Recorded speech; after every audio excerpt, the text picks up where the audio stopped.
Brasil de Portugal. Pará, colônia da coroa portuguesa de Dom Pedro II, imperador. As decisões tomadas pela monarquia já não agradavam politicamente. Era preciso mudar o regime, o reinado de quase 6 décadas.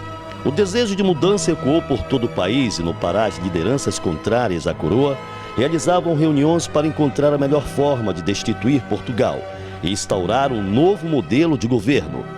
Manuel Barata, José Veríssimo, Lauro Sodré, Justo Schermon e Paz de Carvalho encabeçavam a luta contra a corte.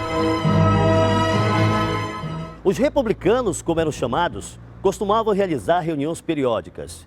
Os encontros serviam para avaliar o cenário político da época e também para criar estratégias. A terceira grande reunião do grupo aconteceu exatamente nesta rua, a antiga Rua São Vicente, atual senador Manuel Barata. Foi na casa do médico Paz de Carvalho. A residência não existe mais, foi demolida. E por defenderem arduamente seus ideais, os intelectuais da época decidiram, inclusive, fundar um clube, o Clube Republicano. Foi no dia 10 de abril de 1886. No Pará, também havia todo um ressentimento em relação à monarquia, principalmente porque aqui os presidentes de província eram nomeados pelo imperador e muitas vezes não agradavam os interesses da elite local. Nesse sentido, o que a elite faz? Ela se organiza e funda um clube republicano para debater um processo de implantação da república aqui no estado do Pará. Passados 3 anos veio o golpe de Estado e o império de Dom Pedro II foi deposto. Inicia a partir daí uma nova forma de governo, a República.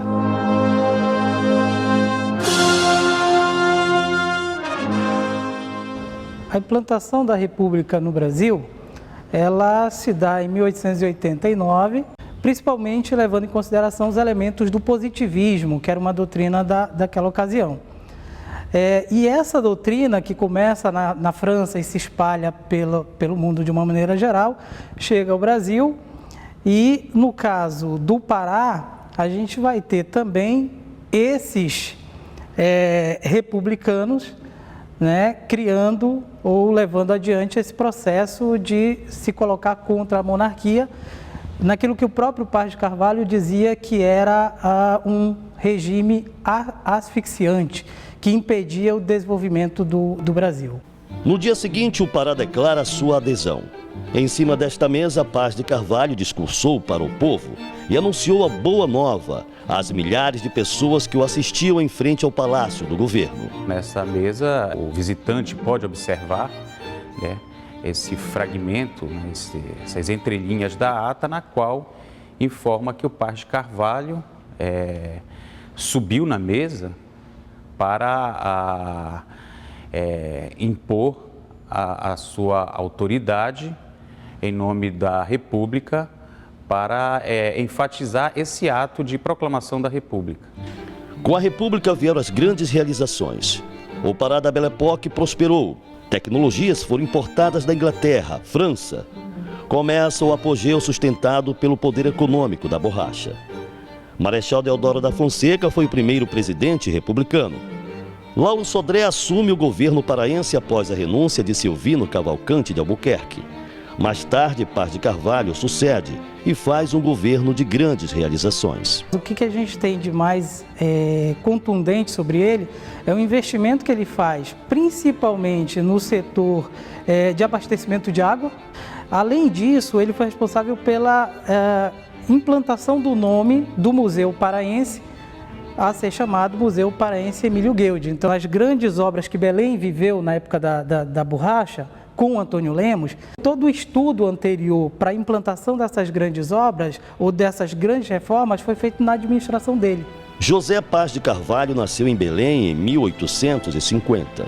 Estudou na Escola Politécnica em Lisboa e se formou em medicina na Escola Cirúrgica de Portugal. Assumiu o governo do Pará em 1897.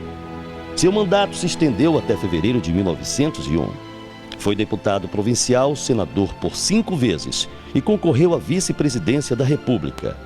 Paz de Carvalho morreu em Paris, na França, no dia 17 de março de 1943. Alacide da Silva Nunes, o coronel que foi eleito governador, homenageou Paz de Carvalho.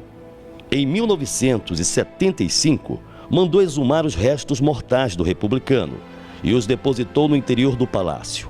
As relíquias estão guardadas próximas às escadarias sob o brasão do Pará.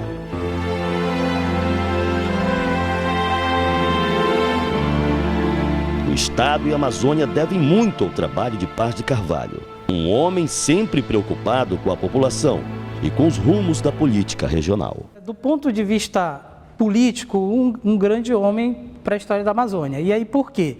Pelos feitos que ele faz, principalmente em relação à questão urbana, né, para a cidade de Belém, embora houvesse toda uma dificuldade financeira, como ele bem alegava nas falas que ele realizava à Assembleia Legislativa do Pará, mesmo assim ele conseguiu buscar uma maneira tanto de combater o desperdício, do ponto de vista econômico, com relação à estrada de ferro Belém-Bragança, mas também em relação ao abastecimento de água da cidade de Belém. Professora e antropóloga Maria de Nazaré Paz de Carvalho é bisneta do republicano. Ela aceitou falar sobre a vida e obra do político mais ilustre da família. Ele foi um dos fundadores do Instituto Histórico e Geográfico, deixando para a cidade de Belém do Pará e para o estado do Pará como um todo uma marca da sua intelectualidade, uma marca da sua preocupação, uma marca do seu carinho por Belém.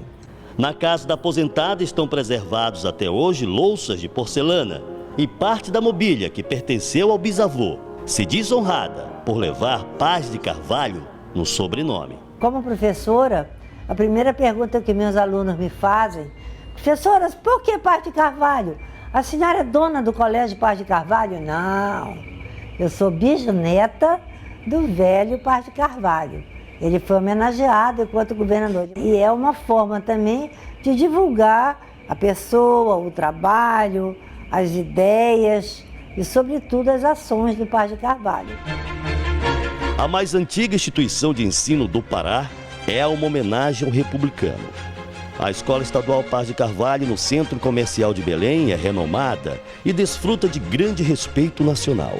Tem 174 anos de história, formando jovens e elevando cada vez mais o nome do médico humanitário que lutou por seus ideais.